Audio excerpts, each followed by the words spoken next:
Ngayong araw, nandito na naman tayo sa beta shop para magtimpla ng BBS na ipapakain natin sa mga beta fry natin.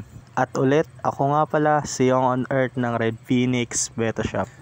Kapag meron na kayong tubig, lagyan nyo lang yan ng asin at BBS at lagyan nyo rin ng aerator para mas mabilis mapisa. Dumating nga pala kagabi itong in-order natin na Optimum Beta Pellets para sa mga paninda nating mga beta. 10 piraso nga pala yung in-order natin kasi minsan meron din talagang dumadaan dito sa shop at gusto nilang pakainin yung beta nila ng mga pellets. Ito nga yung binibenta natin sa kanila dahil ito rin talaga yung gamit nating pellets dito sa mga alaga nating mga beta. So gustong gusto to ng mga beta kaya ito yung lagi nating binibenta sa kanila. Kung makikita nyo, kinakain talaga ng mga beta yung pinapakain nating mga pellets sa kanila. Minsan wala tayong live foods at ito lang talaga yung pinapakain natin sa kanila. Dito sa shop, mahalaga rin talaga na papakainin ko sila ng mga pellets dahil may mga buyers talaga na pellets lang ang kaya nilang ipakain. Kaya naman pakainin na rin natin ng Optimum Beta itong mga beta natin dito sa beta shop ng mga nakatanks. So oras nga ngayon ay 7 pa lang ng umaga, oras ng almusal ng mga beta natin.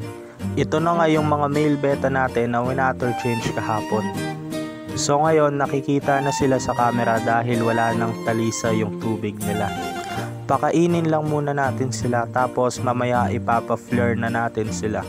So ngayon punta naman tayo dito sa bagong setup nating mga boteng kaong jar. So binalik lang natin yung mga bote natin dati.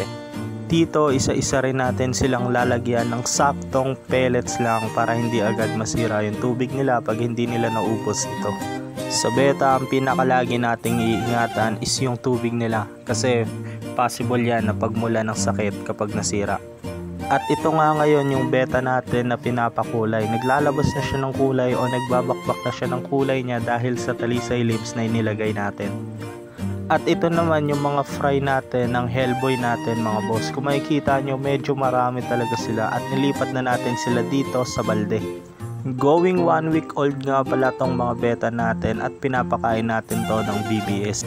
At ito nga yung nanay ng mga fry na yon na marami. So maganda yung female niya at sana magmana sa kanya halos lahat ng anak nila. Kapag maganda kasi ang female beta tapos brinid natin to, nagmamana talaga karamihan sa female beta ang mga anak. At ngayon tapos na natin pakainin lahat ng mga beta natin dito. Oras na para tanggalin yung mga harang nila o yung divider nila sa gilid ng lagayan para mag-flare sila. So ginagawa natin tong pag-flare ng mga beta para mas mabilis silang malusawan pagtapos nilang kumain. At syempre para naman maunat nila yung mga fins nila. Dahil kapag hindi sila nakakakita ng kapwa nilang beta, hindi sila nagagalit. Kaya naman kung mapapansin niyo yung mga beta natin dito is nag-flare na sila o yung nagagalit na sila sa kapwa beta nila na nakikita nila sa gilid ng lagayan.